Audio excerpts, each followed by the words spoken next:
නිවන් මඟ අහුරන ප්‍රබල කාරණයක් තමයි වෙනත් ව්‍යාපාදය, කේන්තිය. මැරෙන්න කලින් පුරුදු වෙන්න මේ කේන්තිය නවත්තලා මැරෙන්න. තරහ ගන්න එක නවත්තලා මැරෙන්න. මෙහෙම දේශනා කරන්න හේතුව තමයි මම මේකේ තියෙන ඛේද වාචකය කියන්නේ කේන්තිය.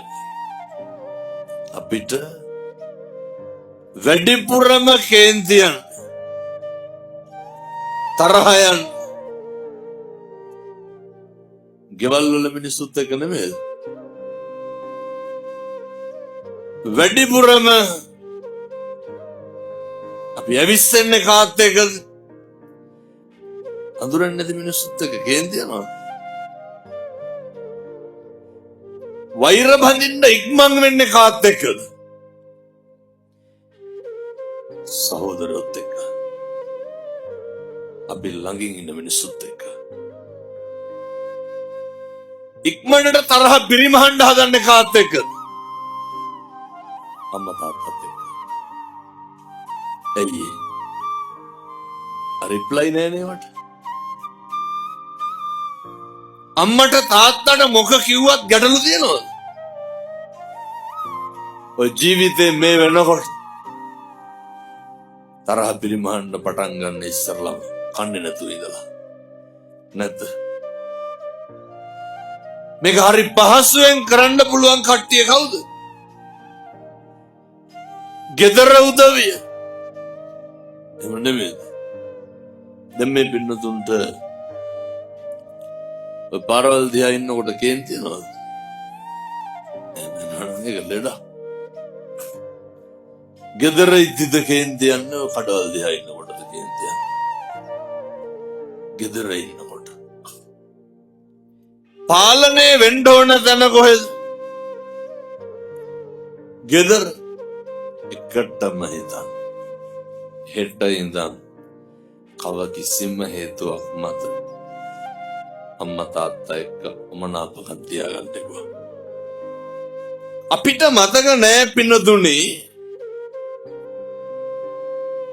අවුරුදු 20න් එහා එච්චර මතක නෑ.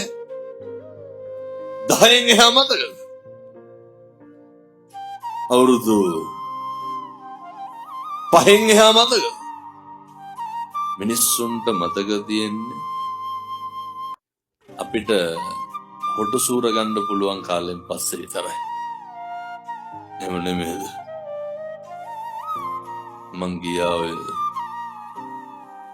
ළමා වාට්ටුවකට කුරුණෑගල. අම්මා පොඩි එකා එක්ක ළඟ ඉන්නවා. අර තාත්තා ආවට පස්සේ අම්මා ගියා රෙදි කෑලි ටික හොදන්න. තාත්තා පොඩි එකා ගාව තියලා. මට එදා තමයි ඇත්තටම තාත්තගේ අගේ තේරුනේ. තාත්තලා කවුද කියලා තේරුනේ. ඇත්තන්ටත් එහෙම ගානක් නෑ, මේව කිව්වට මම දන්නවා. පස්සේ අර පොඩි එකාට මොකක් හරි අසනීප. මේ තාත්තට තේරුණා පොඩි එකාගේ නහය හිර වෙලා. පොඩි උන්ගේ හොටු හිර වුණාම කොහොමද අදී? ඇඟිල්ල තියලා පොඩි එකාට පිම්පන් කියනවද නෑ? කට තියලා අදිනවනේ නේ. තාත්තා පොඩි එකා දෝතට ගත්තා.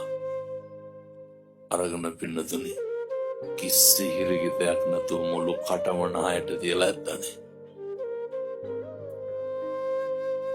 අපේ හොම කරලා නැද්ද? කියමු. කාටද මතක? කාටද ඒ ගුණය සිහිපත් වෙන්නේ? අපේ අම්මා හොම අපිට කරලා තියෙනවා. අපේ එකපාර අපේ තාත්තා හොම කරලා තියෙනවා. කට පුරවලා අරගෙන විත්තියක්වත් නැතුව වෙන්නත් නෑ.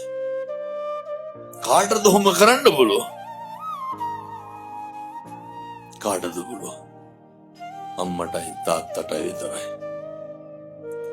දරුවන්ට පුළුවන් දේ විදිහට අම්මටයි තාත්තටයි කරන්න කවදාවත් බෑ. ඒක කරන්න පුළුවන් අම්මටයි තාත්තටයි විතරමයි. කවදාවත් කිසිම හේතුවක් මත අය මේ සාධාරණීකරණය කරන්න බෑ. මේ හේතු නේ මට දුන්නේ අක්කට දුන්නා මට දුන්නේ අයියට දුන්නා අරුන්ට තමයි කෙරුවේ අරකගේ ළමයි තමයි බැලුවේ. ඕවා මේ අවුරුදු 20න් පස්සේ මතක එවුවානේ. එච්චර කාලයක් හුලම් බිල්ලද හැදුනේ. මම මෙහෙම කියන්නේ මම මාළු මඩම් වල බණ කියන්නේ නැහැ. කවදාවත් මේ මනද කිසිම හේතුවක් මත දෙමව්පියන්ගේ හිත් නම් රිත්තන්න එපා.